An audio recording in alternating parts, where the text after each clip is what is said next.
Ya, yuwari sau'atikum, untuk menutupi yang nggak enak dipandang. Ya, bukan cuma nggak enak. Sau itu maksudnya begini, sesuatu yang nggak bagus dipandang sehingga bisa membahayakan, itu sau namanya. Sau temannya su, kalau jadi perbuatan buruk su itu dari nafsu.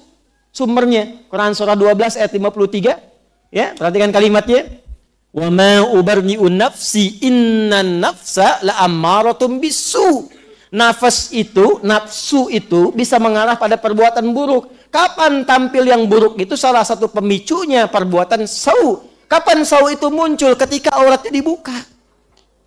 Ya, makanya kalimatnya mengatakan, ya, libasa yuwari sau'atikum. Ini ditutup, pakaian ini menutup hal-hal buruk dalam tubuh ini yang nggak layak dipandang, yang kalau terbuka menarik orang yang tidak mampu mengontrol nafsunya.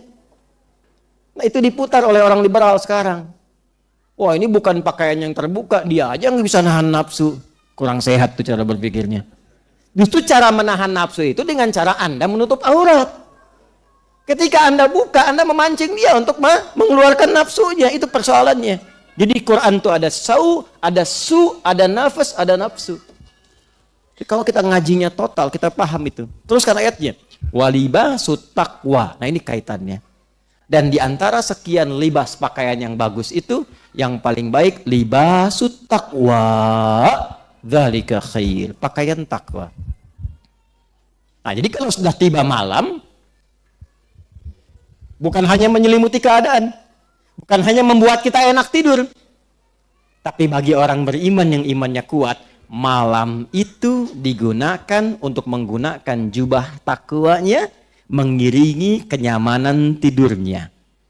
Maka apa di antara amalan takwa itu? Bangun malam tahajud.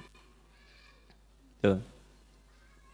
Wa ja'alna naumakum istirahat. Wa ja'alna laila enak keluar. Jadi malam itu ada yang enak tidur, ada yang enak jalan menikmati pemandangan, ada yang dia menggunakan pakaian takwa untuk mengisi malamnya.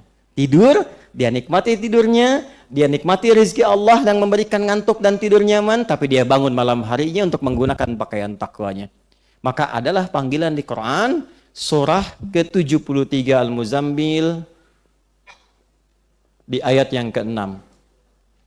Atau kita baca dari ayat pertama. Ya ayyuhal muzzam qumil laila illa nisfahu awil qus minhu aw zid alaihi warattilil qur'ana tartila. Innalaka. Nah, ini yang saya, Masya Allah, ini yang saya kadang-kadang suka. Gimana ya, malu sama Allah. Kata Allah tuh begini, disindir halus tapi tajam banget. Innalaka fin nahari sabhan tawila.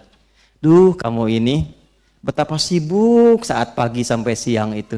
Sabhan tawila, sibuk bekerja, beraktivitas, padat, kadang-kadang ibadahnya cuma secukup fardu aja. Sekarang malam tidurnya begitu enak, pakai selimut. Tapi cita-cita surganya Firdaus, kayak tadi gitu ya. Kayak tadi tuh. Itu ayatnya dalam banget tuh. Kamu ini sudah siangnya sibuk, malamnya tidurnya juga nyaman banget. Terus cita-cita surga Firdaus, tapi malam gak bisa bangun. Kata Allah, bangunlah sedikit. Walaupun cuma sedikit malamnya. Gunakan untuk mengenakan pakaian takwa. Apa manfaat menggunakan pakaian takwa ibadah di malam hari itu? Inna nasyi'atal laili hiya ashaddu wat'aw wa aqwamu qila. Kalau engkau bisa bangun di malam hari, gunakan pakaian takwamu, itu agar lebih cepat menyentuh hatimu untuk lebih dekat dengan Allah.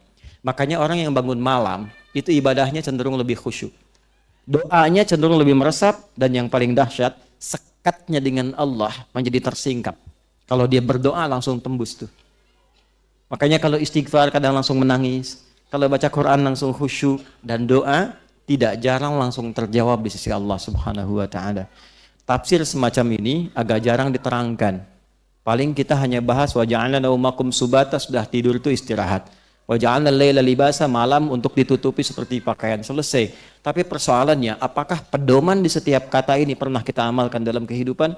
Siapa di antara kita yang malamnya sudah istighfar sebelum tidur?